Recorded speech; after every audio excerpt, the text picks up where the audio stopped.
que les miento. Pero, pero de todas maneras, siempre tengan cuidado, chicos. Bueno, si es que pueden ir estudiando, creo que sería lo mejor.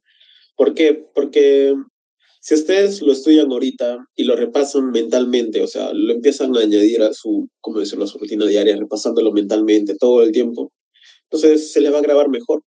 Ya dependerá de ustedes, claro. Bueno, no voy a hacer más preámbulo. Voy a empezar a compartir. Ya, vamos entonces a lo nuestro. Ahora sí, empezamos con buffers. Vamos a entender cuáles son las partes que vamos a tocar.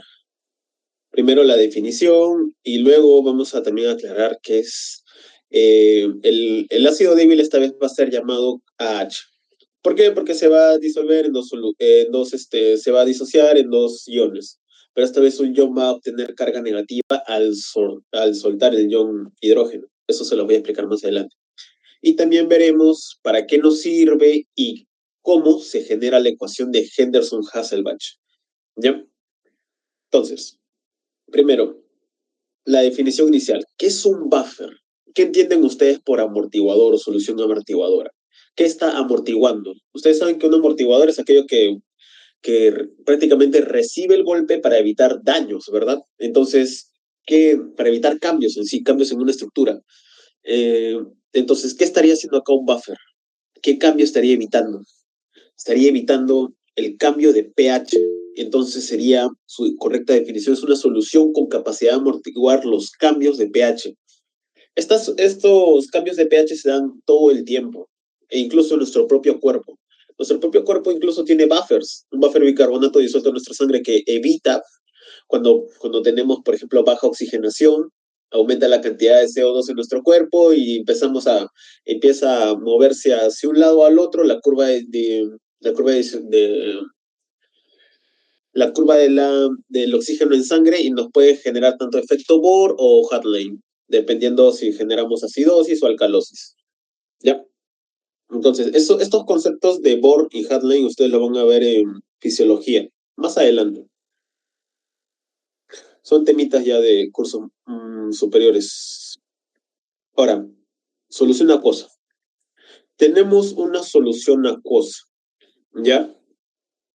Más, como les dije, un ácido débil. Un ácido débil compuesto por dos iones. Un ion negativo y un ion positivo. ¿Por qué? Porque ahora yo estoy poniendo un ácido débil de esta forma. ¿Por qué? Porque si ustedes se dan cuenta, si un ácido pierde el ion positivo, deja de ser neutro como tal. O sea, si un ácido se divide en dos, deja de ser neutro, ¿verdad? Pónganlo de esta manera. Un ácido tiene una parte que es -1 y una parte que es +1. Si libera esa parte que es +1, si lo disocia en la solución acuosa, entonces, ¿cómo se queda? Se queda negativo, ¿sí o no? Y de esa forma obtienes ambas partes. Ya. Entonces, como les dije, vamos a obtener esto. Vamos a tener una parte negativa, iones negativos y iones positivos. Aparte del hecho de que ustedes, como ya saben, el ácido débil no se disocia totalmente. Hasta ahí claro, ¿verdad? Hasta ahí creo que no hay mayor problema. No se preocupen que luego voy a aclararlo con un ejemplo incluso, en todo caso. A ver, ¿qué recordamos? Al tratarse de un ácido débil, entonces no se disocia totalmente, ya se los dije. Entonces, si aplicamos la ecuación de concentración, podemos obtener la concentración de iones hidrógeno liberados. Entonces, como ustedes saben que se trata de un ácido, ¿sí o no? De un ácido débil. El ácido débil, al no disociarse totalmente, entonces, ¿qué les dije que pasaba? Esta concentración de acá no iba a ser igual a esto, ¿verdad? Yo se los expliqué, ¿sabes? Esta concentración de acá no iba a ser igual a esto. Entonces, si aplicamos la ecuación de concentración, vamos a obtener lo siguiente. Tenemos que el ion negativo, la concentración del ion negativo por la concentración del ion positivo sobre el reactante, que en este caso solamente va a ser el ácido. ¿Por qué? Porque la solución acuosa solamente funciona como catalizador. Por eso no se suma como tal a a los productos. Entonces, ¿qué pasa? Entonces solamente es un catalizador de la reacción. No está funcionando como un reactivo, solamente como un catalizador. Ahora, obtenemos entonces de este modo, despejamos esta parte de acá, despejamos la concentración de iones hidrógeno. ¿Y qué nos queda? Nos queda acá por la concentración del ácido débil sobre la concentración de eh, la, los iones negativos, por así decirlo, o la porción negativa del ácido. ¿Ya? Entonces, aplicamos menos logaritmo a todos. ¿Y qué obtenemos? Esto, si le aplicamos menos logaritmo, ¿cómo queda? Ustedes ya saben, ya. Queda como pH. Y pongamos el menos logaritmo a todo esto. El menos logaritmo pasa a multiplicar a cada uno. Entonces, menos logaritmo de K, ¿qué va a ser? pKa. Y menos logaritmo de HA sobre A, ¿qué nos va a dar? Menos logaritmo de cada uno, nada más. ¿Y qué pasa si lo invertimos? Porque como ustedes saben, si invertimos esto, entonces hacemos que menos logaritmo sea más logaritmo, ¿sí o no? Eso ya son un poco de matemática en este asunto. Entonces, al invertirlo, obtenemos la ecuación de Henderson-Hasselbalch. Las ecuaciones que están relacionadas a ácidos, bases y pH y buffer, todas parten del mismo hecho, del mismo hecho, jugar con la ecuación de concentración, de la constante de concentración. Solamente con eso. Si te das cuenta, todo este tiempo para derivar las ecuaciones hemos estado usando la misma fórmula, la concentración de los productos sobre la concentración de los reactivos. Y listo. Y claro, y hemos también estado entendiendo cuáles concentraciones son iguales para poder tacharlas y etcétera. Entonces, ya sabemos de dónde parte esta ecuación de Henderson-Hasselbalch. Pero una cosa más. A ver, quiero ver si están acá. Omitir. Ya. Entonces, quiero que tienen una cosa más. Esta forma de explicarlo a mí me parece muy, muy sosa. No sé, muy, deja muchas, deja como que más dudas que conocimiento como tal, porque aún así no me parece una buena manera de explicárselo a ustedes. Por eso he ideado ponerles un ejemplo. Entonces, de esta manera, obtenemos la ecuación y ahora lo voy a pasar a explicar con un ejemplo. Tenemos solución acuosa, le sumamos esta vez un ácido que conozcamos. Le sumamos el ácido acético. Como pueden ver, esta porción del ácido acético sería la parte negativa, por así decirlo, y el ion hidrógeno. ¿Ya? Y le agregamos una pequeña proporción. Si se dan cuenta, agregamos más ácido acético que esta base, ¿verdad? Que esta base que es hidróxido de sodio. Agregamos una pequeña cantidad de hidróxido de sodio y como ustedes ya saben, el hidróxido de sodio es una base fuerte. Al ser una base fuerte se va a disociar totalmente en la solución. Entonces, tenemos una gran cantidad de ácido débil y una pequeña cantidad de ácido fuerte. ¿Qué obtenemos? Todo esto. ¿Qué pasa si se junta un ácido y una base? Se neutralizan, ¿verdad? Pero ¿cómo funciona esa neutralización? ¿Ustedes saben cuáles son los productos de una neutralización? Los productos de una neutralización es una sal y agua. Y ahora van a entender por qué. Miren, fíjense en esta parte de acá. Si se dan cuenta, ambos están compuestos de dos iones, ¿sí o no? Este ion de acá, este ion hidróxido, se va a juntar con el ion hidrógeno. Y si se dan cuenta, mira, OH más H, ¿qué te da?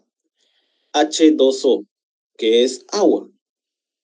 ¿Ya? Y una vez que estos dos ya se unieron, ¿qué va a pasar? Estos dos también se van a unir. Y estos dos al unirse, ¿qué nos dan? Nos dan sal. Nos dan una sal, si se dan cuenta. Nos están dando una sal. Esta sal se le va a llamar acetato de sodio. Y listo. Así es como se forma una sal y agua a partir de la neutralización dado por la reacción de un ácido y una base. Ahora, tenemos que entender lo siguiente. El ácido débil no se disocia totalmente, por lo tanto, el producto obtenido no será igual a la concentración de ácido débil. Eso debemos entender.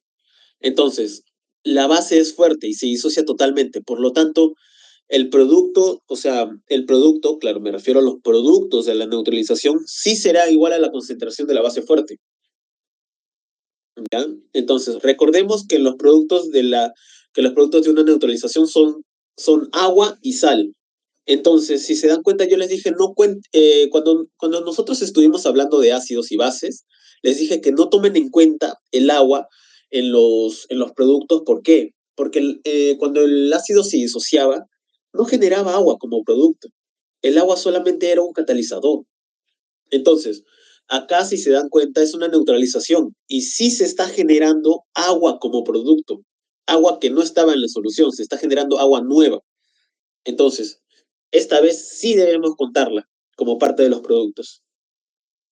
Obtenemos la siguiente ecuación, como ya les dije, lo mismo, o sea, se forma una sal más agua y ciertos iones de hidrógeno. ¿Por qué?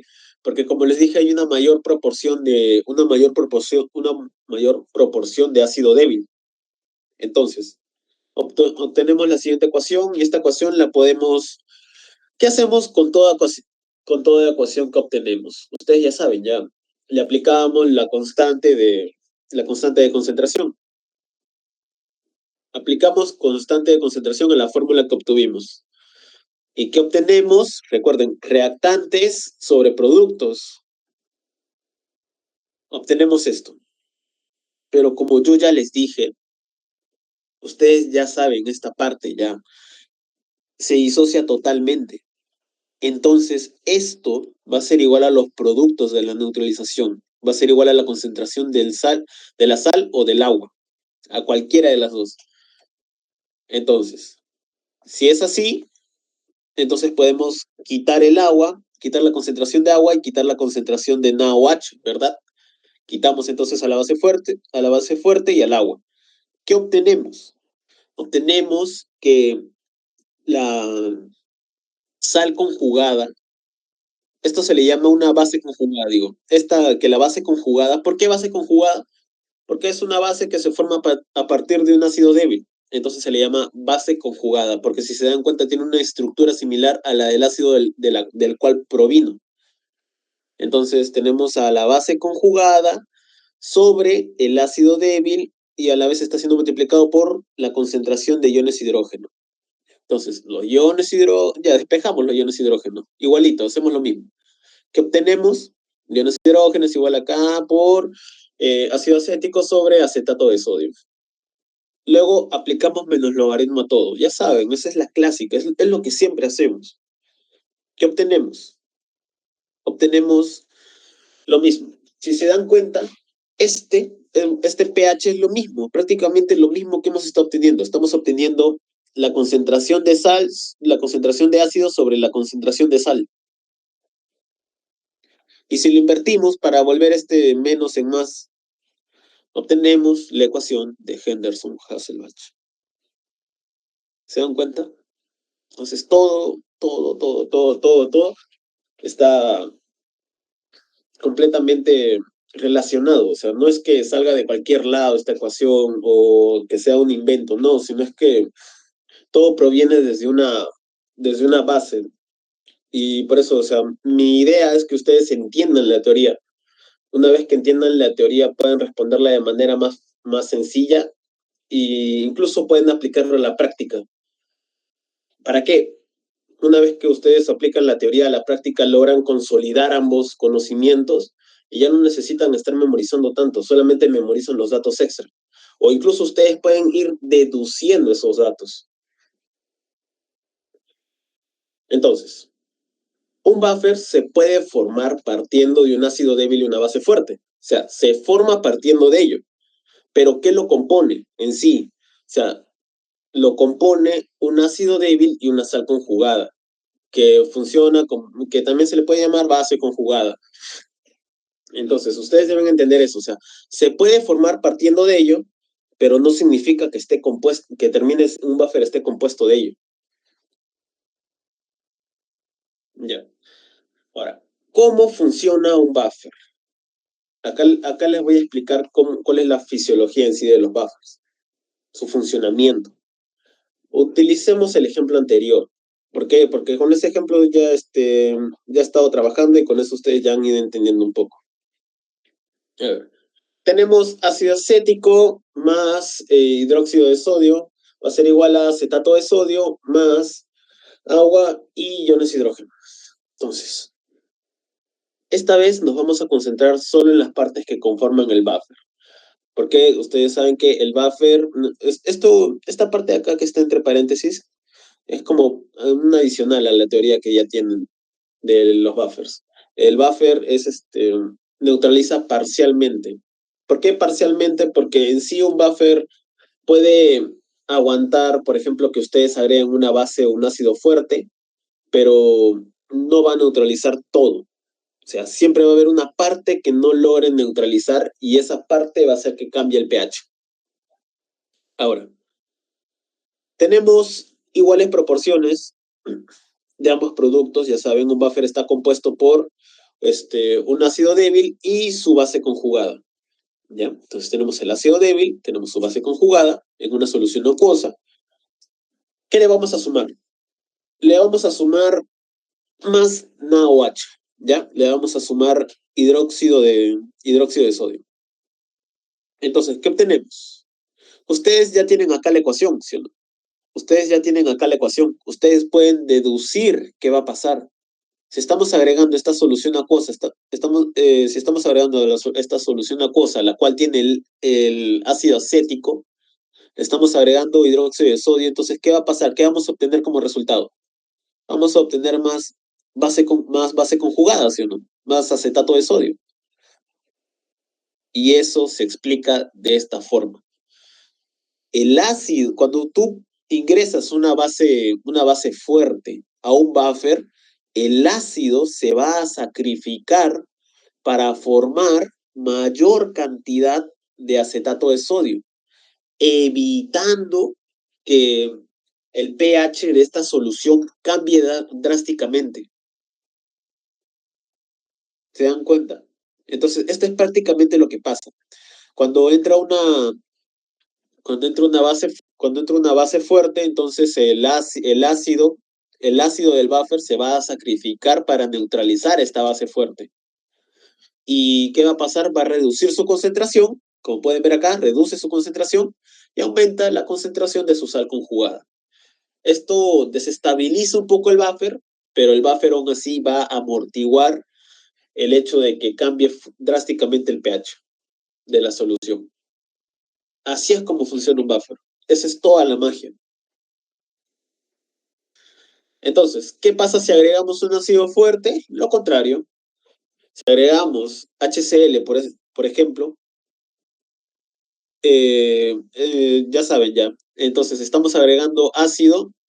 El acetato de sodio, siendo la base conjugada de la solución, va a sacrificarse para neutralizar este ácido. Entonces, ¿qué pasa? Se reduce la concentración de acetato de sodio y aumenta la concentración de ácido acético. Y acá obtenemos, claro, obtenemos NaCl, que es una sal neutra. ¿Por qué es sal neutra? Porque es una sal que proviene de un ácido en sí. El NaCl es considerado una sal que proviene de un ácido fuerte y una base fuerte. Entonces, las sales que provienen de ello se consideran, se consideran sales neutras. Pero ya eso lo van a ver otro día. Entonces, si le explicamos con la ecuación qué sucede, obtenemos esto. Listo. Nada más. Es así de sencillo. No hay tanta magia, por así decirlo. Hasta aquí ¿alguien tiene algún problema para entender? Sí, sí se está grabando. ¿Alguien tiene algún problema para entender? Disculpa, ¿por qué mencionaste que se eliminaba la concentración de H2? Ah, ya. A ver, retrocedemos entonces. ¿Dónde estaba? Acá. Ya. Ustedes recuerdan que yo les dije que cuando se tiene una base fuerte, la base fuerte se disocia totalmente, ¿verdad? Entonces, al disociarse totalmente, la base fuerte va a ser igual, o sea, el reactante es igual al producto de la neutralización. ¿Por qué? Porque si se disocia totalmente, entonces ya no quedaría nada de NaOH. Todo el NaOH se convertiría en agua y en y en acetato de sodio. Todo el NaOH se dividiría. ¿Por qué? Porque es una base fuerte, se disocia totalmente, entonces se divide en estos dos. Y estos dos van a tener la misma concentración porque de acá salen, de acá, si se dan cuenta, por ejemplo, de acá tenemos una parte que es Na y otra parte que es OH. Y todo se termina dividiendo esto. Entonces, estos van a tener la misma concentración que esto. Listo. Claro, ¿verdad? Todo quedó claro.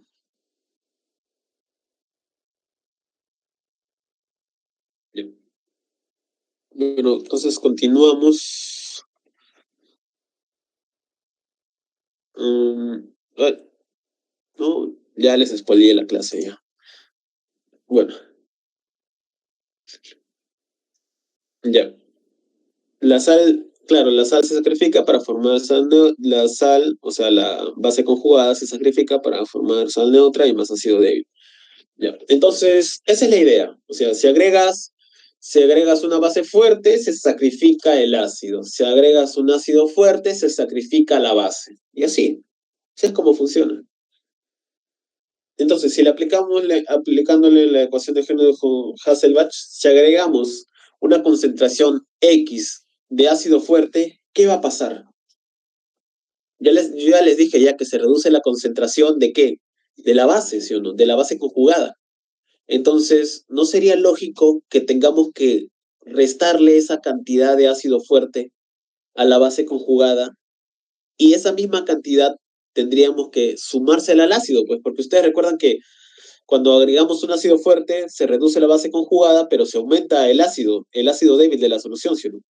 Entonces, es lógico restarle a uno esa cantidad y sumarle al otro. Y nos quedaría así.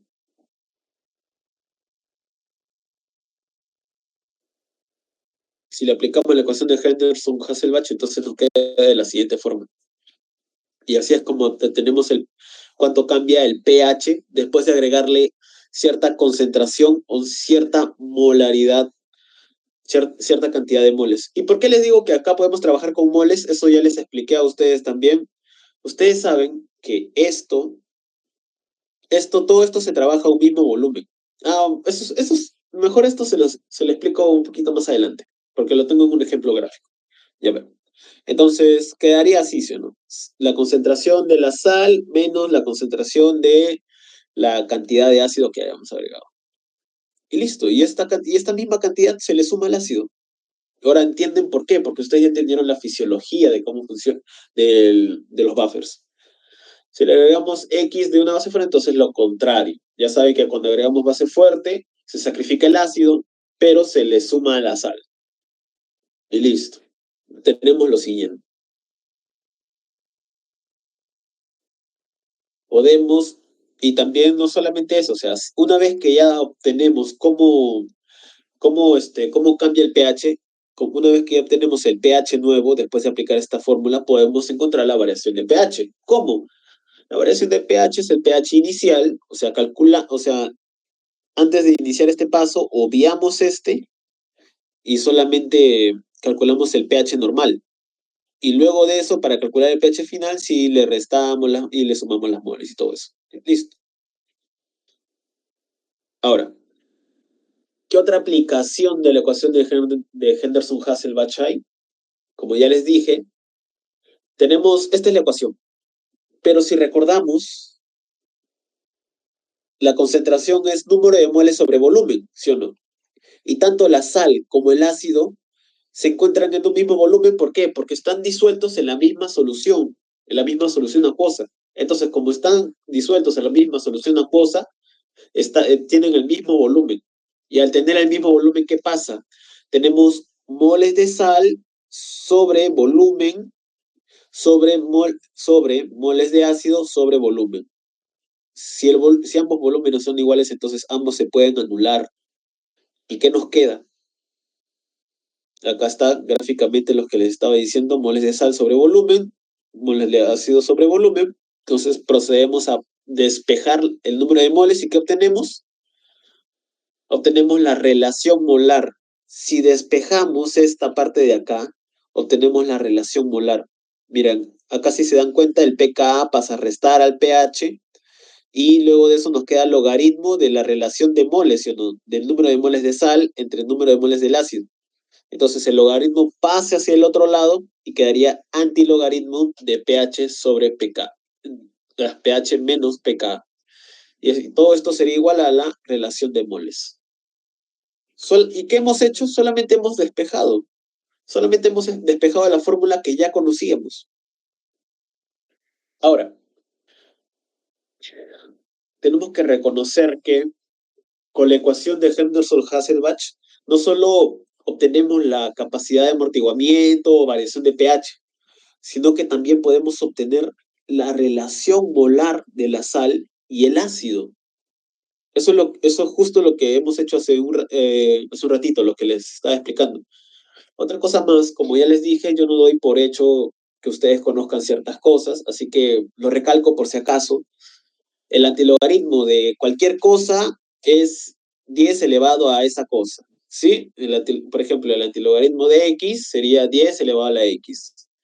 Y acá, y acá el antilogaritmo de pH menos pKa sería 10 elevado a la pH menos pKa. Para aquellos que no sepan cómo se desarrolla un antilogaritmo. Si el pKa es igual al pH, entonces la solución buffer es más eficiente. ¿Por qué? Díganme por qué. Porque tienen que pensar en la relación molar.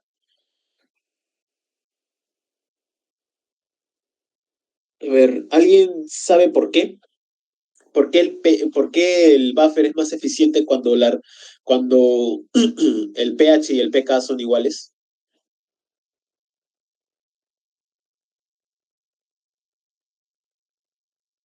Miren, se los puedo explicar de manera sencilla con la ecuación. A ver. Estaba. Es la ecuación de Henderson-Hasselbalch. Ya acá. Miren. Ya, acá está la ecuación de Henderson-Hasselbalch. Digamos que, digamos que el pKa es igual al pH, ¿sí o no? Entonces, significa que todo esto, toda esta parte de acá, el logaritmo de la relación de moles, de la relación de concentraciones, va a ser igual a ¿cuánto? A cero, ¿sí o no? Pero, ¿para qué un lugar? Ya, entonces, planteamos la ecuación ya, mejor, para que lo entiendan de manera matemática. Ya, ver. Tenemos el logaritmo de A entre H, ¿ya? Y esto tiene que ser igual a cero. Entonces, tenemos antilogaritmo de cero, va a ser igual a la relación de A y H. Entonces, ya saben qué es esto, ¿sí o no? Esto es 10 a la cero. Esto es como decir 10 a la cero. ¿Y cuánto es 10 a la cero? 10 a la cero es igual a 1. ¿Ya? Entonces, la relación de moles, la relación de las concentraciones de la sal y del ácido va a ser igual a 1, ¿sí o no? Y entonces, como son iguales a 1, ¿qué significa? Que están en igual proporción. Al estar en igual proporción, entonces va a haber mayor cantidad de ácido y mayor cantidad de base conjugada para poder amortiguar ya sea ácido fuerte o base fuerte. ¿Se dan cuenta? Entonces, ¿por qué es más eficiente? Porque va a poder amortiguar de igual forma tanto ácidos como bases. Es por eso. ¿Sí? Cuando en cambio, cuando ya se encuentra así, yo qué les dije, el buffer queda relativamente inestable, ¿sí o no? Y acá va a aguantar mayor cantidad de ácido, pero no mayor cantidad de base. Porque miren cuánto ácido débil ya queda de buffer. Poquito, ¿sí o no? Entonces, ¿qué nos conviene? Acá es cuando el buffer se encuentra más eficiente, porque es capaz de aguantar tanto base fuerte como ácido fuerte. Ya. Y ahora, si diluimos un buffer con una solución neutra, por ejemplo el agua, si le agregamos más agua a un buffer, ¿va a cambiar el pH? Quiero que piensen en la ecuación de Henderson-Hasselbalch. Si le estamos agregando agua, ¿va a cambiar el pH? Y ahora quiero que volvamos a esta parte de acá, acá. Uy, ya está.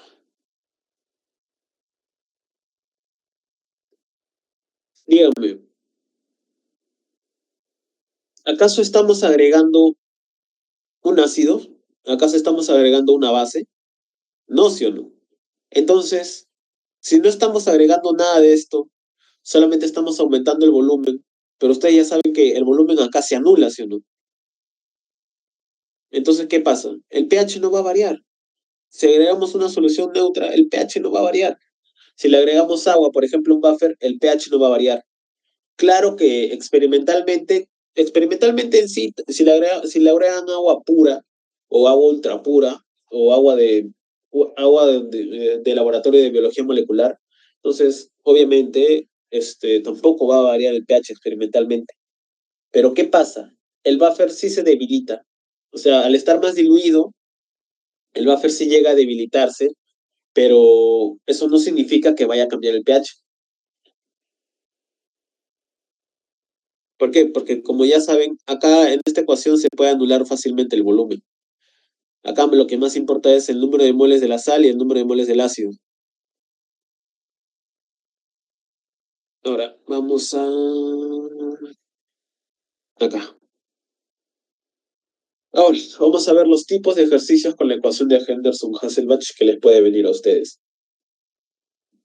Tenemos primero los ejercicios de hallar el pH, esos son de aplicación directa de la ecuación. O sea, creo que no hay ni necesidad de hacer ejemplos. Pero el que sí le voy a hacer ejemplos es de la formación de buffer. Por ejemplo, tenemos una mezcla de 200 mililitros de ácido acético, 0,8 molar, con 300 mililitros de acetato, 0,9 molar. O sea, tenemos ácido débil y base conjugada. Y tenemos tanto los mililitros de cada uno y las concentraciones de cada uno. Entonces, ¿qué hacemos primero? Primero, hallamos la cantidad de moles de cada uno, porque ya les dije, más importante que el volumen, porque el volumen al fin y al cabo se termina eliminando, siempre va a ser la relación de moles. Ya está. Entonces, hallamos primero la cantidad de moles del ácido débil, ya saben, despejar simplemente. Fácilmente se despeja. Entonces, hallamos y ¡pam! Tenemos esto.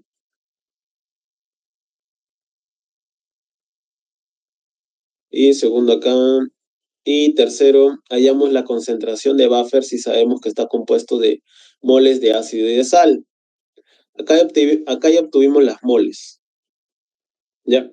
Entonces, la concentración de buffer va a ser igual a a la concentración de sal más la concentración de ácido sobre volumen final. Entonces, simplemente aplicamos la fórmula. Esto es lo que también Miriam les hizo en un ejercicio, si mal no recuerdo, de su teoría. Pero, ya bueno.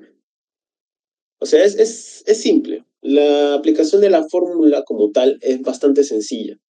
No hay mayor problema con eso. Acá acá un lapsus brutus. Listo. Y ahora sí.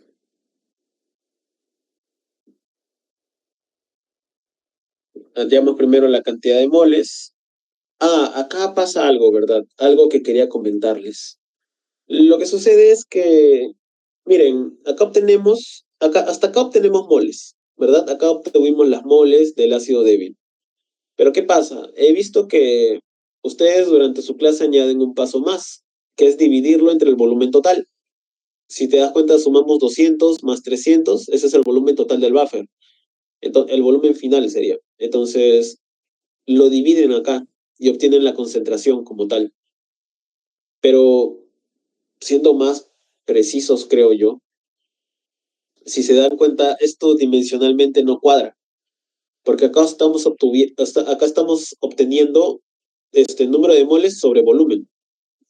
Acá también estamos obteniendo número de moles sobre volumen, número de moles sobre volumen, ta, ta, ta, ta, ta, ta. ¿Y qué obtenemos? No, no obtenemos concentración como tal, obtenemos número de moles.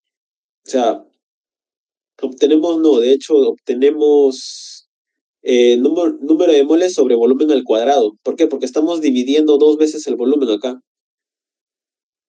Esto yo considero que es un error, pero la profesora lo ha desarrollado de esa manera en su teoría. Por eso yo les digo, dividan dos veces nomás, ya no les queda de otra. Primero hayan la cantidad de moles, luego de eso lo dividen esa cantidad de moles entre el volumen total para obtener la molaridad, y luego recién con la molaridad suman acá y lo dividen nuevamente entre el volumen final. O sea, personalmente yo considero que no está bien hacerlo, pero eh, es lo que ustedes han hecho durante su clase. Y yo no puedo ir en contra de ello porque al fin y al cabo así les van a pedir que resuelvan el examen quizás. Ya ver, ahora sí, ahora tenemos otros ejercicios que son de calcular la variación de pH y tenemos este ejemplo. Se agregan 20 mililitros de hidróxido de sodio, 6 molar. ¿Qué es esto? Hidróxido de sodio ya saben qué es. Hidróxido de sodio es una base fuerte, ¿sí o no? Le agregamos un buffer acetato de 300 mililitros. Un buffer acetato, ¿qué es un buffer acetato? Un buffer compuesto por ácido acético y acetato de sodio. Ese es un buffer acetato. Y es un buffer muy común, la verdad. Ustedes van a escuchar sobre todo, creo, en su examen, o uno de los dos, o buffer acetato o buffer fosfato. Uno de los dos. No creo que les ponga otro, o quizás tris, pero no sé. Dependerá de la profesora también, lo que se le ocurra. Pero más que todo también he visto en sus ejercicios de teoría este buffer. Buffer acetato y buffer fosfato.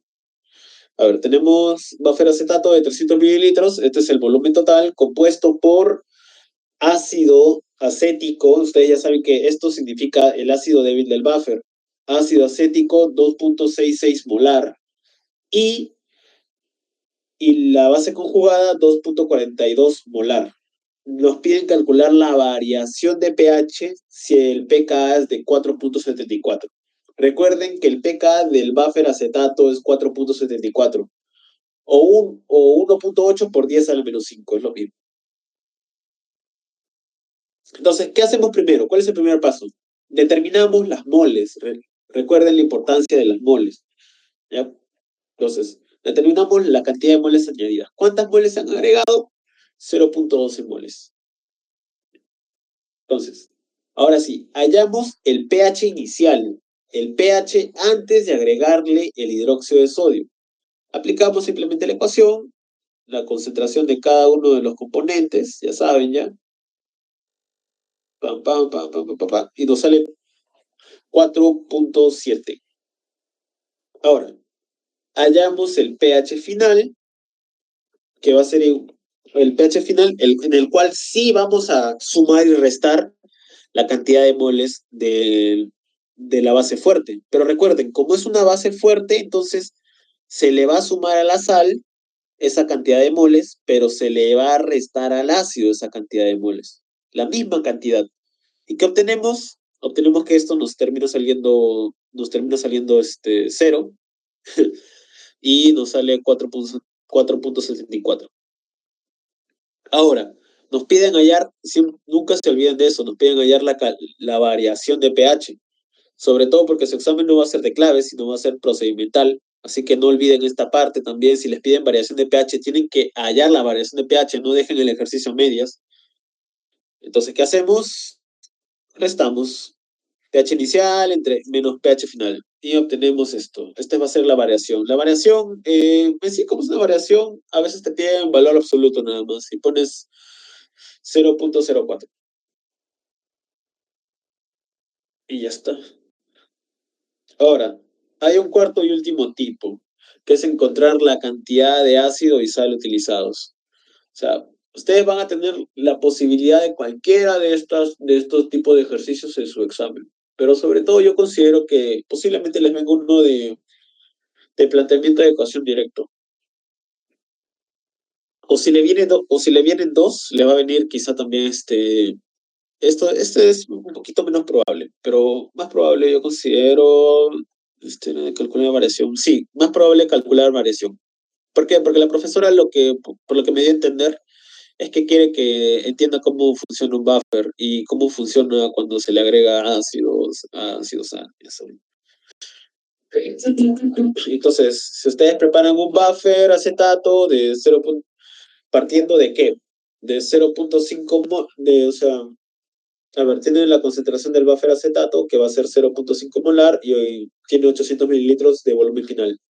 Y un pH de 4.8. ¿A partir de qué? De un ácido débil 3.6%. ¿Qué significa que está al 3.6%? Que significa que por cada 3.6 gramos hay 100 mililitros. ¿Ya? 3.6 gramos equivalen a 100 mililitros. Eso significa 3.6%. Y una base, una base conjugada. Esto significa base conjugada del ácido. ¿Ya? Tenemos que tiene una concentración de 0.8 molar. ¿Ya? El pKa del buffer es 7.74, no, digo 4.74, ustedes ya saben ya porque es un buffer acetato, este es su pKa. Calcule el volumen de ácido débil y de base conjugada que se necesitan para dicho buffer. Este es algo que también les sería bueno saber, que el peso molecular del ácido acético es 60. Eso les ahorraría un par de pasos en todo caso. Porque ustedes deben saber la fórmula del ácido acético. El ácido acético es CH3COOH. Ya. Ahora, primero que hacemos, hallamos la relación de moles. Ese es el primer paso. Hallamos la relación de moles. Entonces, ¿cómo hallamos la relación de moles? Ya saben, ya despejamos esta parte de acá. Así. Primero 4.8 y menos el pK, ya saben, el pH menos el pK. Y luego el logaritmo pasa a ser antilogaritmo de esta resta. ¿Y qué obtenemos? Obtenemos que el número de moles de sal sobre el número de moles de ácido va a ser igual a 1.148 sobre 1. Ahora, hallamos la cantidad de moles de cada uno. Por ejemplo, primero hallamos la cantidad de moles exacta. O sea, esta es la relación, más no la cantidad de moles exacta. Es solamente la relación en la que están. Entonces, hallamos la cantidad de moles de cada uno. La concentración del buffer va a ser igual al número de moles totales sobre el volumen. Entonces, hacemos lo siguiente. La concentración del buffer ya la conocemos. Es esto. Multiplicamos 0.5 por 800 mililitros, que sería 0.5 por 0.8 litros, y obtenemos el número de moles totales. Y ese número de moles totales, ¿a qué va a ser igual? A la suma de las moles de la sal más la suma de las moles del ácido. Porque recuerden que un buffer está compuesto por dos cosas nada más, que es la sal y el ácido, o sal o base conjugada y el ácido. Entonces, si sumamos sus moles, vamos a encontrar la cantidad de moles del buffer. Reemplacemos. Le agregamos una variable x a cada uno, entonces quedaría 1.148x más x. ¿Y va a ser igual a cuánto? Al número de moles totales que se haya después de esto. Y obtenemos que x va a ser igual a 0.186. Ahora sí, El 0,086 va a pasar a multiplicar a cada uno para obtener la cantidad de moles reales de cada parte. Y obtenemos lo siguiente. Esta es la cantidad de moles de la sal y esta es la cantidad de moles del ácido. Y ahora sí, una vez que ya sabemos su cantidad de moles, ¿qué podemos hacer? Podemos obtener la cantidad de mililitros, el volumen de cada uno de estos dos. Y ahora sí, vamos primero con la base conjugada.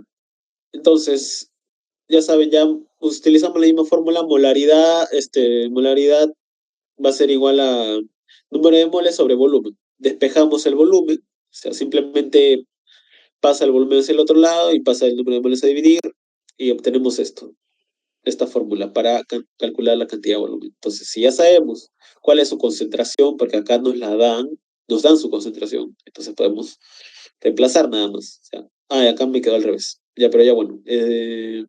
Reemplazamos y obtenemos la cantidad de volumen. Y ahora, con el ácido acético, con la parte del ácido débil, va a ser un poco más complicado. ¿Por qué? Porque nos dieron solamente el porcentaje.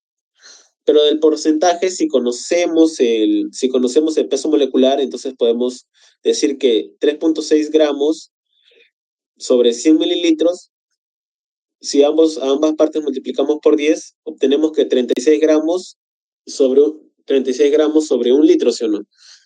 Que esto es igual que decir molaridad prácticamente. Y acá nosotros sabemos que si el peso molecular del ácido acético es 60, entonces significa que una mol va a ser igual a 60 gramos, ¿sí? Entonces, dividimos, ¿qué obtenemos? Chau gramos, obtenemos moles sobre litro. ¿Y eso qué es? Eso es la molaridad. Entonces, ya tenemos la molaridad, aplicamos la fórmula y obtenemos la misma fórmula de acá. ¿Y obtenemos qué cosa? Obtenemos la cantidad de mililitros. ¿Ya ven? En sí no es tan complicado. O sea, no es tan complejo aplicar estas, estas fórmulas. O sea, todo parte de la ecuación de Henderson-Hasselbalch y cómo saber usarlas. A ver,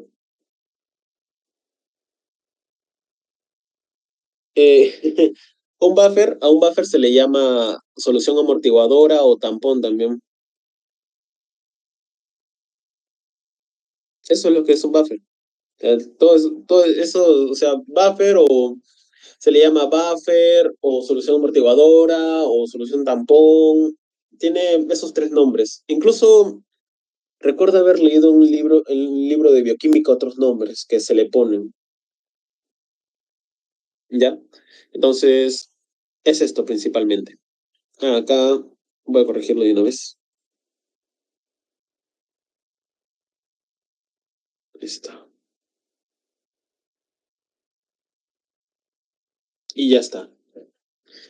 Con eso ya tienen ya los cuatro tipos de ejercicios más probables que les va a venir y podemos proceder a hacer el formulario. Como ya saben, ya terminamos la clase y yo les paso un formulario. Voy a dejar de presentar para que no vean el formulario. Ya. Ahora sí. No sé